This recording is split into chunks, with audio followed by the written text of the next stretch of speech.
The champagne tower glittered under the string lights. Laughter echoed through the garden venue, and everyone seemed to be part of a perfect, paired-off tableau. Everyone except Maya.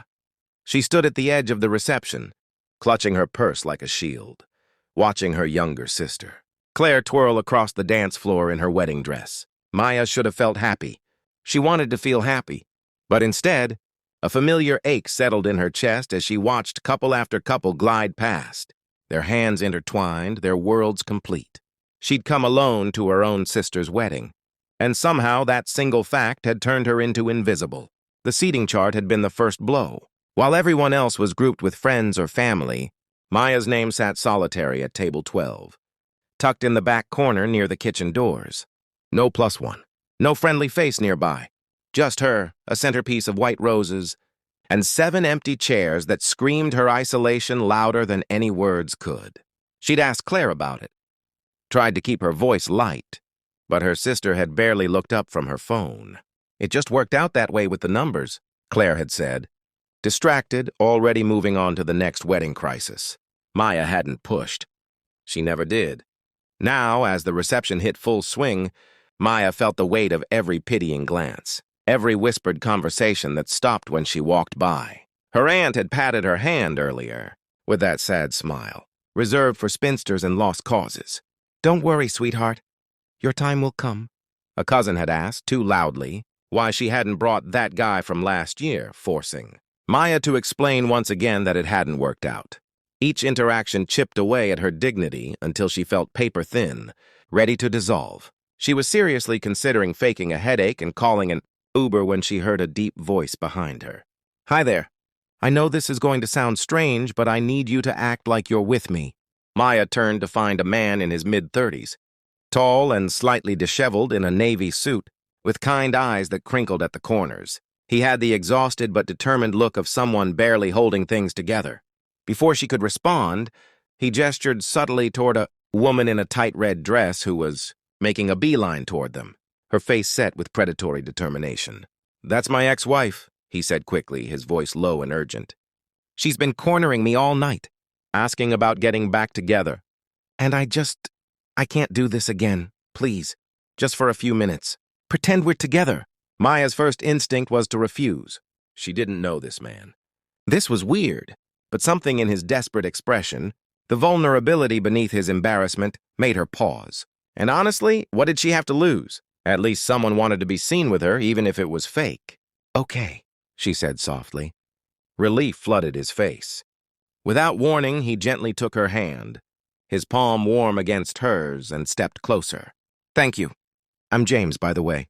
"Maya. Nice to meet you, fake girlfriend Maya," he whispered, just as the woman in red reached them. "James."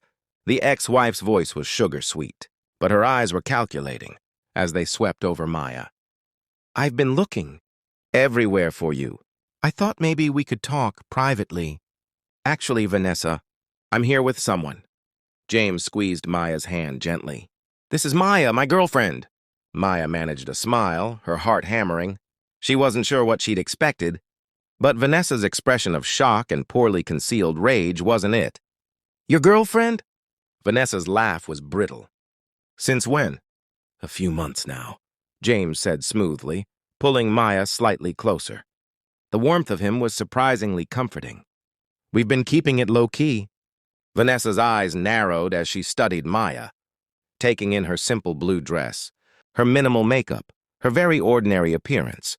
Maya could see the judgment, the dismissal. Whatever Vanessa saw, it apparently wasn't enough to worry about, because she relaxed slightly, her smile turning condescending. "How nice," Vanessa said, her tone suggesting it was anything but. "Well, James, when this little fling runs its course, you know where to find me. Some of us have history." "Real history?" She touched his arm, possessively, before turning on her heel and stalking away. James let out a long breath, but he didn't immediately drop Maya's hand. "I'm so sorry. That was completely inappropriate of me. I just saw her coming and I panicked." "It's okay," Maya said, and surprisingly she meant it. For the first time all night, she didn't feel invisible. "Who is she, really?" "My actual ex-wife." James ran his free hand through his hair, looking sheepish. "We divorced 2 years ago. She left me for someone else. But apparently that didn't work out. And now she's decided we made a mistake. I've told her no a dozen times, but she doesn't take no for an answer. Sounds exhausting. You have no idea. He finally released her hand, and Maya felt an unexpected pang of loss. I really am sorry for dragging you into my mess. Can I at least buy you a drink? A real one as an apology? Maya hesitated, then nodded. Why not? It was better than standing alone. They made their way to the bar, and as James ordered a bourbon for himself, a glass of white wine for her when she pointed, he asked, So why were you standing by yourself? Where's your date? I don't have one. The words came out more bitter than she intended. I'm actually the bride's sister. You'd think that would matter, but apparently not enough to make sure I had somewhere to sit or someone to talk to. James's expression shifted, genuine empathy replacing the earlier panic. The bride's your sister? And she seated you alone? Table 12. All by myself? Maya took a sip of wine, the admission making her feel pathetic. Everyone else is paired off. I'm the single sister, the one who didn't get her life together in time for the wedding photos to look balanced. That's awful, James said it with such conviction that Maya felt tears prick her eyes. You deserve better than that. Do I? The question escaped before she could stop it. Maybe this is just what I deserve. Maybe I'm meant to be alone. Hey. James set down his drink and turned to face her fully. I don't know you, but I know that's not true. Nobody deserves to be made to feel invisible, especially not at a family event. Something in his certainty cracked.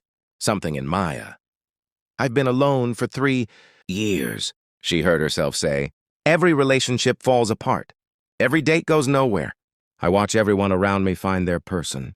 Get married, start families, and I'm just stuck.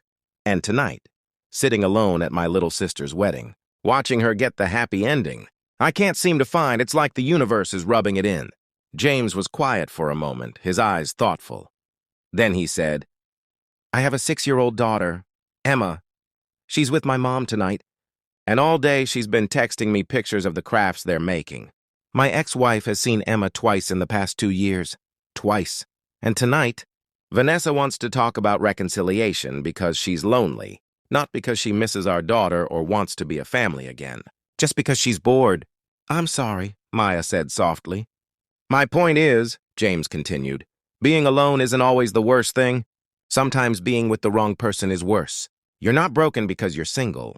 You're just waiting for something real. The DJ announced the bride and groom's first dance, and everyone began moving toward the dance floor. Maya watched Claire in her sister's arms, radiant and loved, and felt that familiar ache return. But then James held out his hand. Dance with me? We might as well commit to the charade. Plus, you shouldn't have to watch this alone. Maya took his hand and he led her to the dance floor, keeping a respectful distance as they swayed to the music. She could feel people watching, could see her aunt's raised eyebrows and Claire's surprised glance. Let them wonder. You're good at this, Maya said. The fake relationship thing. I have no idea what I'm doing, James admitted with a laugh. But it feels nice, doesn't it? Being with someone, even if it's pretend, it does. They danced through 2 more songs, and somewhere in the middle, it stopped feeling pretend. James made her laugh with stories about Emma's elaborate stuffed animal tea parties. Maya found herself relaxing, talking about her job as a middle school art teacher, the projects she loved, the students who made it worthwhile. When the fast songs started, they moved to the edge of the dance floor, still talking, still together. There you are! Claire appeared, slightly breathless in her wedding dress. Maya, who's your date? You didn't tell me you were bringing someone. I didn't know if he could make it, Maya said smoothly, and James squeezed her hand in solidarity. Claire, this is James. James, my sister Claire. Congratulations on your wedding, James said warmly. It's a beautiful celebration. Claire beamed, then leaned in to whisper to Maya. He's cute. Why didn't you say something? I would have put you two at a better table. The irony wasn't lost on Maya. Now that she appeared coupled, she mattered. Now she was worth accommodating. It's fine, Maya said. We're having a great time. After Claire floated away, James turned to her. Did she really just say she would have given you a better table if you'd had a date? Yep. That's messed up. Yep. They looked at each other and burst out laughing. The absurdity of it all suddenly funny instead of painful. As the night wound down, James walked Maya to her car. The parking lot was quiet, the music from the reception a distant thrum. Maya didn't want the evening to end. For the first time in years, she'd felt seen, valued, interesting. "Thank you," she said, "for rescuing me tonight. Even if you were rescuing yourself at the same time. Thank you for playing along." James pulled out his phone. "This is probably forward, but can I get your number? The real number, not fake girlfriend number?" Maya's heart stuttered. "Why?" "Because I'd like to see you again. For real this time. Maybe coffee or dinner? Emma makes a mean mac and cheese if you're interested in the full single dad experience. You want to actually date me?" Maya couldn't keep the disbelief from her voice. "Yeah, I do." James met her eyes. "Tonight was supposed to be me hiding from my ex-wife. Instead, I met someone genuine and kind who makes me laugh. That doesn't happen often. I'd be an idiot to let it go."